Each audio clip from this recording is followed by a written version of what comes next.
Tous les matins, je devais me lever à 6 heures pour me rendre au boulot et ensuite faire 2 heures de trajet pour me rendre à la banque et ensuite le soir, rebelote.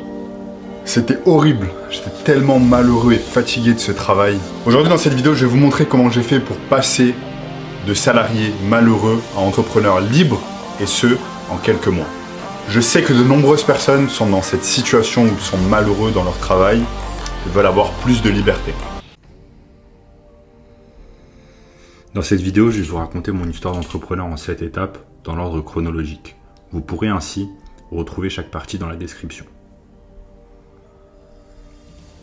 Mes parents ont toujours voulu que je fasse des études. Certainement car à leur époque, avoir un bac+5 permettait de trouver rapidement un emploi et d'être relativement bien payé. J'ai donc suivi le chemin commun et j'ai fait des études jusqu'à aller en école de commerce pour mon Master 2 où j'ai payé 16 000 € de frais de scolarité pour une année, ce qui est cher pour un jeune étudiant de 22 ans. J'ai donc fini mes études dans cette école de commerce du top 10 en France, j'avais donc 23 ans. Restez bien avec moi, vous comprendrez dans quelques minutes pourquoi mes études ne m'ont servi à rien. Immédiatement après mes études, comme la plupart des jeunes diplômés, j'ai cherché un emploi. Pendant des mois, pendant un mois, puis 2, puis 3. Rien du tout. Toutes mes candidatures étaient rejetées. Même pour un stage, personne ne voulait de moi. C'est à ce moment-là que j'ai commencé à me poser de sérieuses questions sur les systèmes scolaires. Tu es censé faire 5 ans d'études supérieures pour obtenir un emploi derrière, non? Je vivais toujours chez mes parents à cette époque. Je devais prendre des petits boulots mal payés où l'on m'exploitait pour 7 € de l'heure. Je m'en souviens comme si c'était hier. J'avais notamment bossé à l'organisation de l'Euro 2016 où je m'occupais d'une cabine de photos Coca-Cola. Je devais gagner de l'argent par tous les moyens. Même les petits boulots ont une fin et je me suis retrouvé rapidement à court d'argent. À la maison, les choses étaient compliquées puisque je ne m'entendais plus avec mes parents. Les choses commençaient à être vraiment difficiles. Il fallait que je prenne une décision radicale. J'avais déjà quitté le domicile familial pour quelque temps pour vivre en Angleterre en Erasmus, puis en Chine pour le second semestre de mon école de commerce. J'ai donc pris la décision de quitter le domicile familial pour de bon cette fois-ci. J'ai non seulement quitté le domicile familial, mais aussi ma ville de naissance, Nice, pour déménager à Paris. Je ne connaissais presque personne à Paris, hormis mes 2 frères qui y résident. À Paris, les premiers mois furent très difficiles. Je n'avais pas beaucoup d'argent, donc je devais habiter dans un appartement de 12 mètres carrés, au 6e étage et sans ascenseur. C'était très difficile, mais cette décision était nécessaire pour me forger seul de mon côté et être loin de ma ville de naissance. Malgré mes diplômes, j'ai erré de petit boulot en petit boulot afin de subvenir à mes besoins. Je bossais par-ci par-là pour moins de 10 € de l'heure. C'était des petits boulots d'intérimaire pour boucher les trous. Finalement, 4 mois après être arrivé à Paris, j'ai trouvé un emploi dans le siège d'une banque française. Je me souviens toujours de l'entretien dans le siège de cette banque. Ce jour-ci, je suis allé au combat, j'ai vraiment tout donné pour être accepté. Tout simplement car je n'avais pas d'autre choix. J'étais clairement fauché et il me restait tout juste 200 € sur mon compte bancaire. Je n'avais presque plus d'argent pour payer le loyer de 450 € dans le petit appartement à Paris. Je me souviens quand le manager m'a téléphoné pour me dire que j'étais accepté. J'ai pleuré car la pression était énorme et j'étais au bord du gouffre. Il me fallait de l'argent. Malgré le fait que je sortais un peu la tête de l'eau grâce aux 2200 € que j'avais à la banque chaque mois, eh bien le boulot ne me plaisait pas. Premièrement, c'était super loin de mon domicile. Je devais faire 3 à 4 heures de trajet par jour juste pour me rendre au travail, puis pour rentrer chez moi le soir. J'étais diplômé d'une école de commerce et je faisais des tâches robotiques toute la journée. J'étais clairement malheureux et super fatigué, aussi bien physiquement que mentalement. Mais j'avais un super plan en tête. À cette époque, en milieu et fin 2017, je commençais à me renseigner sur Internet, sur les business en ligne et ce qu'ils pouvaient rapporter en termes de revenus. Mon plan était très simple.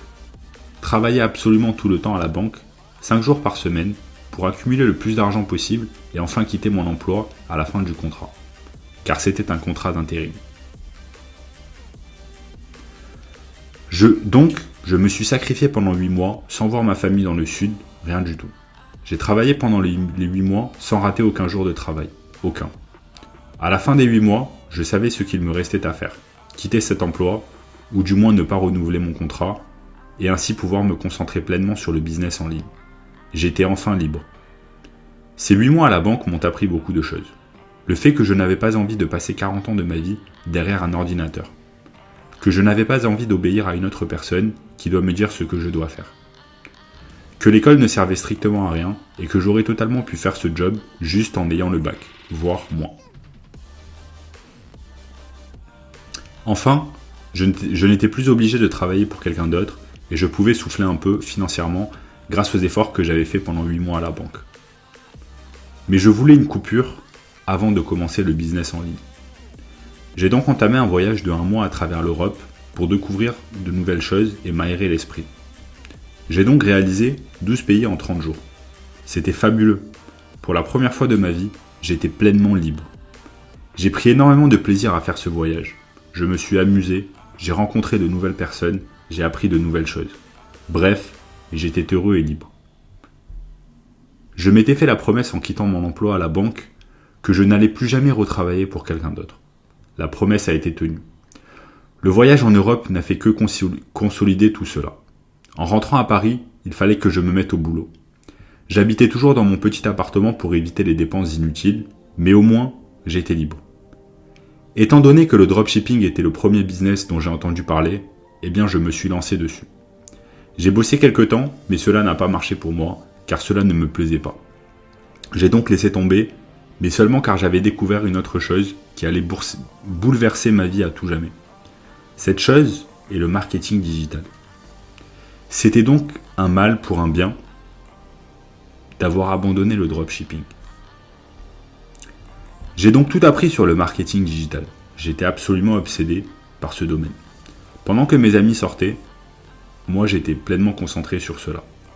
Mon objectif était tout simple, faire rapidement de l'argent avec ce business en ligne qui me plaisait tant.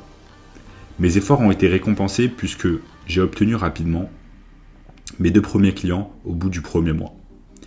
C'était enfin la preuve formelle que le business en ligne était réel et que cela marchait. Enfin, je tenais mes premières réussites en tant qu'entrepreneur digital. Très peu de gens ont cru en moi. Certains de mes amis m'ont dit que je n'allais pas réussir. Mes parents m'ont dit que je faisais une erreur de quitter mon emploi stable pour le business en ligne. Mais moi, je savais que j'allais réussir. J'ai mis tout en œuvre pour pouvoir réussir. J'ai été content de pouvoir mettre au silence toutes les personnes qui ne croyaient pas en moi. Outre l'aspect financier, je générais déjà beaucoup plus que mon emploi à la banque. C'est la liberté que j'aime le plus. J'ai pu faire ce dont je rêvais depuis plusieurs mois maintenant. Travailler et voyager en même temps, c'était fabuleux. Je suis parti en Russie, en Italie, à Dubaï, en Espagne, au Portugal, et j'en passe. Tout cela en travaillant et en générant chaque mois plusieurs milliers d'euros pour mon entreprise.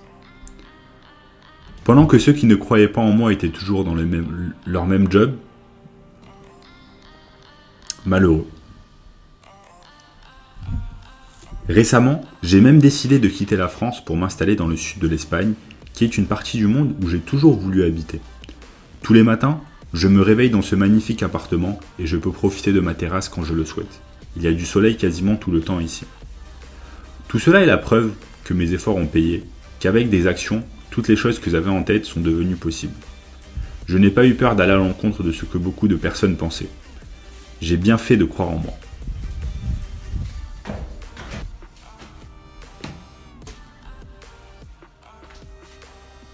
Voilà les amis, à travers cette vidéo, je voulais vous donner de la motivation et de l'inspiration avec mon parcours. Je pense vraiment qu'en 2021, tout le monde peut réussir avec le business en ligne. Il vous faut simplement un peu de persévérance et de la motivation. Si je l'ai fait, vous pouvez le faire aussi. J'espère vraiment que cette vidéo vous a plu. Si elle vous a plu, abonnez-vous maintenant à la chaîne en cliquant sur le bouton en bas à droite de cette vidéo. Et voilà, pour ceux qui ne me connaissent pas, je suis Sam Tazi, entrepreneur en marketing digital depuis 3 ans. générer des centaines de milliers d'euros à travers le marketing digital. Si vous voulez en apprendre plus sur le marketing digital, je vous invite à cliquer sur le lien en bas de cette vidéo afin d'en apprendre beaucoup plus. Vous apprendrez énormément de choses intéressantes. Désormais, dites-moi dans les commentaires quelle est l'étape de mon parcours que vous avez trouvée la plus inspirante. Je choisirai le meilleur commentaire afin d'offrir à une personne une séance de coaching d'1 heure.